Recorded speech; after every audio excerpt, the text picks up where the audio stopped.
Liberals tend to fight for equal rights, and this is one of their best qualities. Unfortunately, liberals are also the engineers behind political correctness, and here's where things get really interesting. If there's one thing your average liberal is afraid of, it's being called a bigot. That is the last thing they ever want to be called. Remember, they look at history and are determined to stay on the right side of it. It's hard to think that this urge could ever be a weakness, a kryptonite if you will, but sadly there are religious apologists out there who exploit this fear by conducting smear campaigns that make critics of Islam come off as bigots. Since they know liberals will impulsively go after anyone they think is a bigot, this works. It's actually quite easier than you might think. Ever since the attacks of September the 11th, Muslims in the Western world have faced a great deal of hatred and hostility.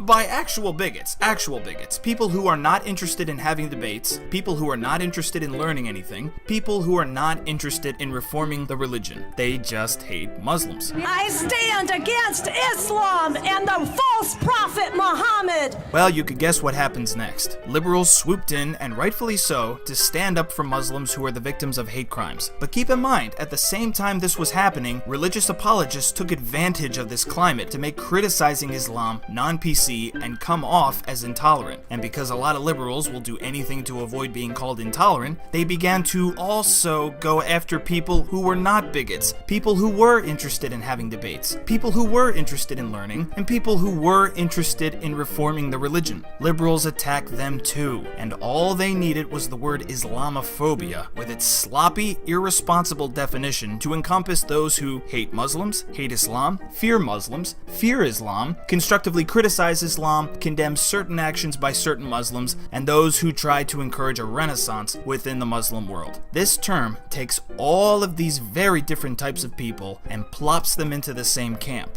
Islamophobia is a meme, a tool for conflating criticism of the doctrine of Islam with bigotry towards Muslims as people, which quite frankly is intellectually ridiculous. It's gotten so bad it even exploits white guilt, causing it to slip Freudianly when people claim that it's racist. This is the problem with Islamophobia, and if someone had just taken the time to explain this to Ben Affleck beforehand, he would have never acted the way he did. Right? We have been sold this meme of Islamophobia, where every criticism of the doctrine of Islam gets conflated with bigotry toward Muslims as people. Right. And that is it's intellectually ridiculous. Even it gets so hold on, are racism. you the person who understands the officially codified doctrine of Islam? You're the interpreter of that, so you can say, well, this is. I think I'm actually well educated on this topic. I'm asking you. So you're saying if I criticize you're saying that Islamophobia is not a real thing. Ben, let me unpack this. Let me unpack this for you. Please do. We have just imagine the link between doctrine and behavior is not going to do that. A lot of talk.